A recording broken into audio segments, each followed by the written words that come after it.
Drugstore's 300 is back under green at the New York State Fairgrounds. Joe Plaza continues to have the lead, and now we have a yellow. I'm not sure what happened there, Doug. I thought the pace car pulled off and the field was storming out of turn number 4, but they didn't have the green flag flying when they came down. Joe Plaza had it unwound and had to put on the blinders. Blinders or binders? Probably both. Oh dear, that's so tough. I mean, they get their adrenaline working and they're all geared up to go racing, and for whatever reason we didn't, and so he gets a chance to tighten the belts one more notch. What has been the story thus far in this race? Well, Bob McCready going out. I mean, that's such a tough luck story. McCready is not a real fan of this big racetrack, and he's made that known on a number of occasions. But nevertheless, he's a racer, and he wants to win here. He's come prepared for the last 2 years with the finest thing that he can build. Most of the guys buy their cars from somebody else. In fact, that's what he runs all summer long, as a Troyer car. But for this race last year, he and his crew built this special homemade deal. It came out here, and it was a fast car. It wasn't the fastest qualifier, but he was coming up through traffic. We had a spectacular crash here on the front straightaway, knocked him out of that one. They had the problem with the steering box here earlier this week that we talked about, and now he's out here early today. So that's one story. And I would say the other one is the fact that Plazik has been able to pull away so quickly. But there are more. I mean, in the back, we've got Horton coming up in a hurry. We've got this great race going on here for the number 8, 7, 8, 9 spots with Hearn and so forth. So there's just a number of stories here early going. We're completing lap number 39.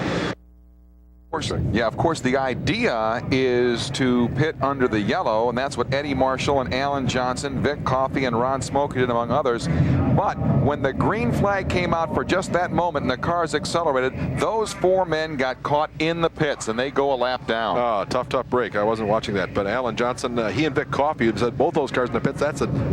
Alan is driving Vic Coffey's backup car. They had a meltdown in their engine earlier this morning, so he had to go to a backup car. So both of the Vic Coffey cars going down a lap. A real success story in 1996 here at Super Dirt Week is Joe Plazik.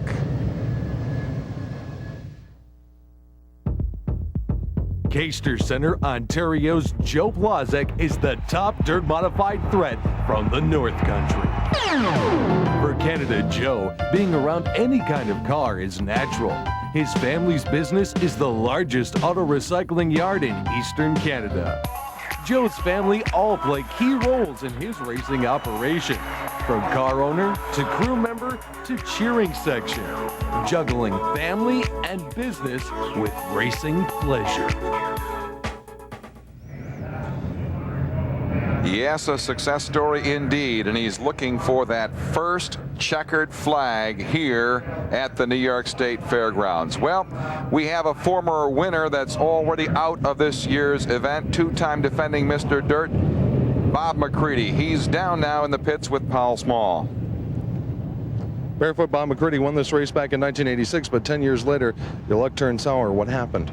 Broke a transmission. It was just one of those deals, you know.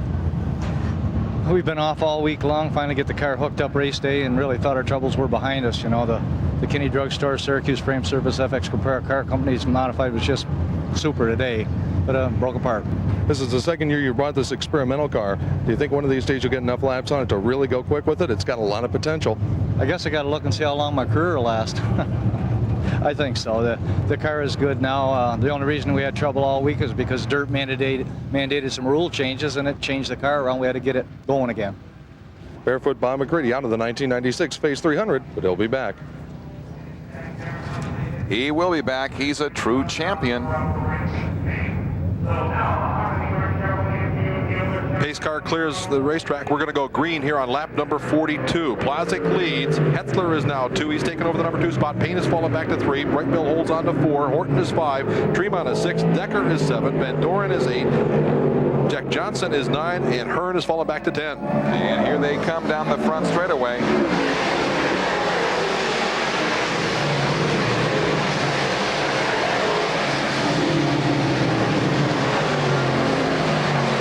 now got lap cars in the picture as well, as Hetzler tries to pass Buzzy Rudeman. That's a lap car, the 00 and the 68, both lap cars. And Hetzler is able to make the pass, but Payne is not. And there they go, shuffling down the back straightaway. 2 and 3 wide as they come out of turn number 2. Here's Brian Turner, Jack Turner, number 11, about to go a lap down to Jack Johnson. Jack trying to make the pass. He's being pressured by, there's Danny Johnson now working on the inside of Hearn for the number 10 spot. Danny Johnson has made the pass. He's come to the number 10 spot. Hearn goes back to 11. So Hearn slips a position, and the doctor, Danny Johnson, takes over the spot with a real smooth move. Smooth move. 9 Grand Dan had it wound up to all 9,000 RPMs. He was able to make that pass.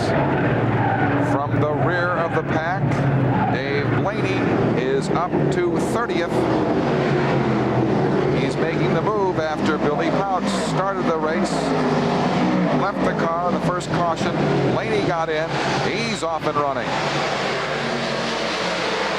We continue to watch this battle back here for position number 8, 9, 10. Jack Johnson runs in the number 9 spot. Danny Johnson now 10. Hearn back in 11. They're caught behind the lap car of Brian Turner. Turner has opened the door, but not wide enough for Jack to make the pass. Danny Johnson has come close here on a couple of occasions. He nearly won in '89. There was a crash with Frank Cozy on lap 180.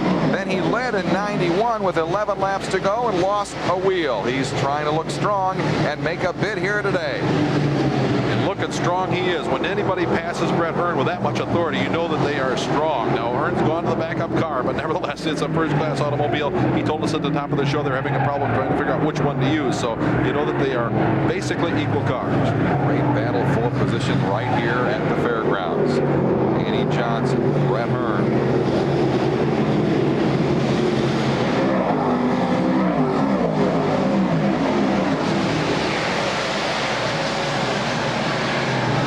We see Jimmy Hauser up on the outside. There is a battle for position. Van Doren up on the outside of Billy Decker, but he got too far out, couldn't make the pass. Craig Van Doren out of Olney, Pennsylvania. And there is a point of no return on this track. Yeah, and Van Doren was thinking about that right then. White knuckle time, I call it. No return into the wall, and it would smart a bunch at the speed that they're traveling. So Van Doren was able to collect the car. There's a little bit of a cushion building up there. They're tearing off some of the clay on the bottom and moving it towards the top, and that helps protect the spot. Kenny Brightbill on the rear bumper of the Hurricane, Steve Payne. That's the battle for the number 3 spot. Payne has fallen back to run 3. Brightbill is right there. Jimmy Horton tight behind him in the Duchess overhead doors, number 87. There's Cozy showing on the screen with the Smith Brothers CarQuest Auto Parts car, but he's down a lap or so. Brightbill trying to nudge down low as we go back in car. In-car camera, CarQuest Auto Parts.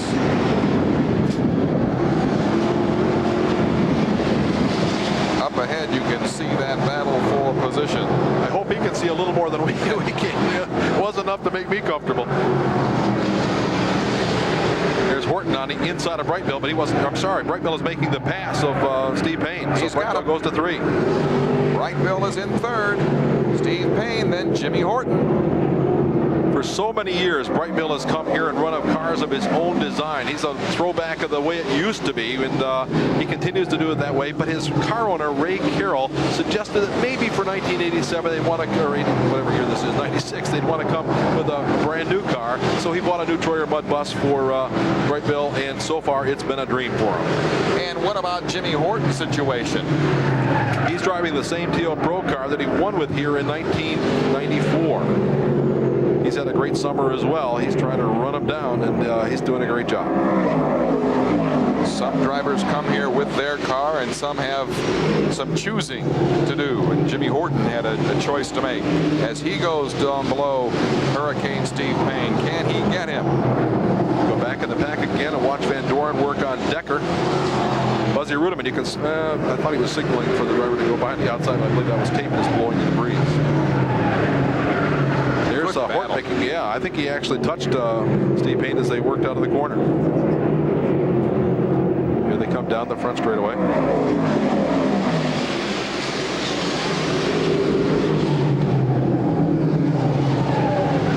Horton goes low on Payne.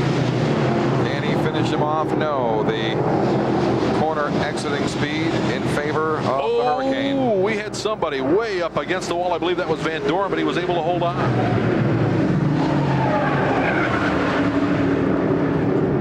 Now, Jimmy Horton has had a great dream season for the past couple of years. Dan Masden, his car on a Duchess overhead doors, has provided him with a stable of automobiles and a full-time crew and all of that.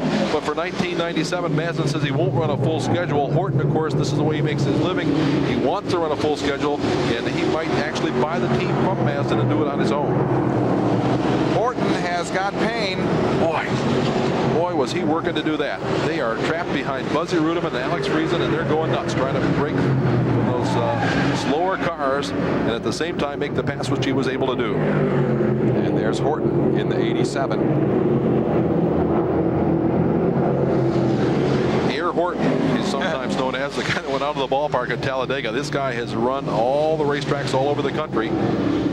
For a while, had a dream of making it full-time on the Winston Cup Tour. I'm not sure that that's any longer in his dreams. I think maybe it's in his dreams, but it's kind of on the back burner for a while as he's happy making a living with dirt track racing. We go back to Frank Cosi. Now he's lost at least one lap to the leaders. Did he stop earlier?